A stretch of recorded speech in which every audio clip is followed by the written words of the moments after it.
What up? And welcome to another episode of From the Script to the Screen.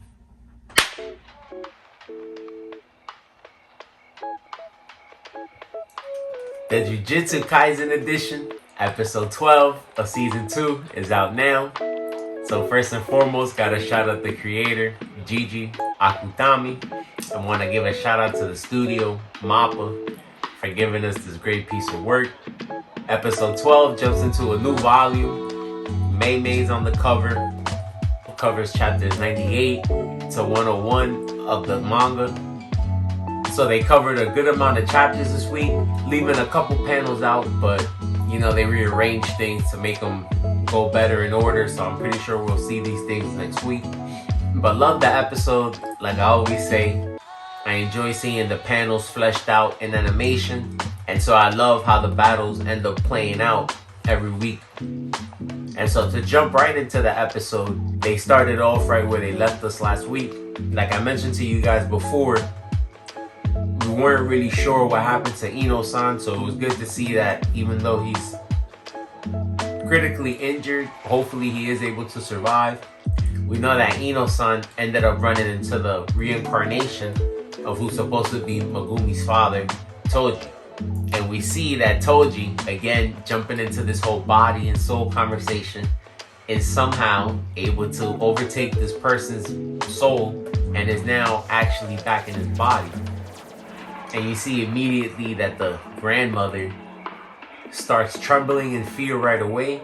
And something that they do mention in the manga, shout out to Gege, they give a clarification on a couple things, but he is able to come back. In the manga, he explains how the specific reason that the old lady said Toji Zenin and not Toji Fushiguro is because this was when he was at his prime. You kind of see how some of the Bleach fans mentioned that he flashed that right up to her and obviously took her out. We know that he was a sorcerer killer in the first place, so why not take her out right away? It was pretty crazy. We see Nanami run into one of the assistants that we're familiar with. Another person, like I said, that thankfully we see so far, even though critically injured, hopefully is able to survive. We see Nanami is carrying him on his back. But some of the other assistant managers weren't so fortunate. The episode then switches the focus to some of the other sorcerers. Again, all these events are happening at the same time, just from everybody's perspective. And so we see that Maki, Nobara, and others are actually in the station, ended up heading inside when they were able to. And so not everyone has the information that Gojo has been sealed, but it's something that Maki is starting to be suspicious of, because she's starting to feel like the situation is a little strange, and who could blame her? And so she sends Nobara and another assistant named Nita to go investigate, see if they could get in touch with the other assistants and see exactly what's going on. They end up running into another curse user who we saw before in season 1. He was part of the group that invaded the Kyoto joint event. And so that's why he says that he's familiar with Nobara. Nobara tries to act like she doesn't recognize him at all. We know that Nobara is a little sarcastic in that way. And so the girls try to split up, but we know that this person likes to take advantage of the weak and is willing to use any tactic to win. So of course he chases after the assistant, and that's when they run into Nanami, my boy, who I told you before is one of my favorite characters in the show, because he has a real raw emotion about the whole jujitsu world as a whole and just life in general. You guys saw how in the beginning of the episode he says that he doesn't have a problem with his failures, and he understands the position that the evils of the world put them in. You've seen a couple people mention that jujitsu world is dirty work. That's why I think the flashback from the beginning is real important, because we see how some of those people that's they started with aren't around anymore. And then you can understand why Nanami walked away from the world for a little bit. Even in the episode, you see him have a little flashback of his classmate, the one that we saw ended up passing away. And we know that's why he has a certain concern for the younger sorcerers. And he wants them to be able to live as full of a life as possible. So I respect it, he's the OG trying to look out for the youngins. And so to get into the curse user, because I'm forgetting his name at this point, maybe I'll edit it in the video.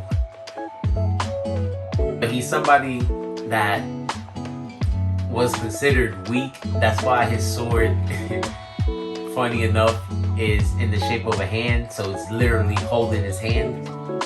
Pretty funny. But he has a cool curse technique in a way. I think the official name is dubbed Miracle, but you see how he has those purple lines coming down his eyes. And so you see throughout the episode that they get lighter as he's taking a beat down from Nanami. Nanami definitely shows a difference in their power. Nanami's considered a grade 1 sorcerer. And remember, shout out to Yuji, because remember that they were recommended to be moved up in sorcerer level. So shout out to my boys. Nanami shows this curse user that he's no match for him. One of the panels I enjoyed.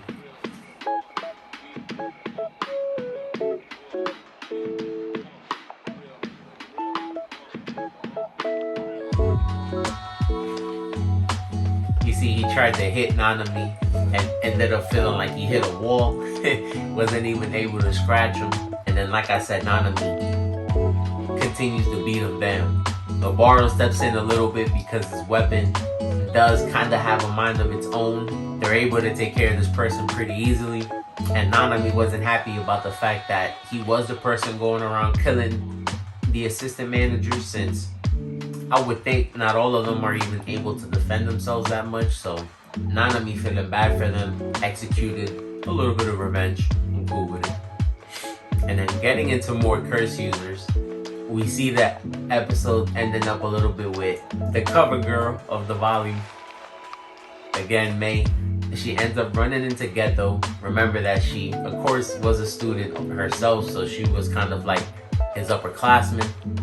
And so when she first sees him, she's also analyzing the situation. She's really not sure if this is Geto himself or if it's some type of duplicate.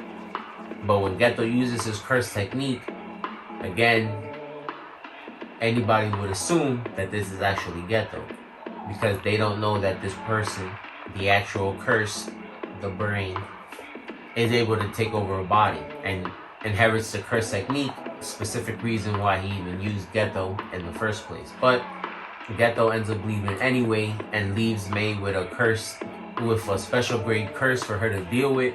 Ever since the movie, we saw that May was talented physically. She took out a couple cursed spirits easily with her axe. And so we know that she's pretty gifted in that way. Gojo also mentioned it himself, so I can't wait to see this fight actually break out. Panel I enjoyed.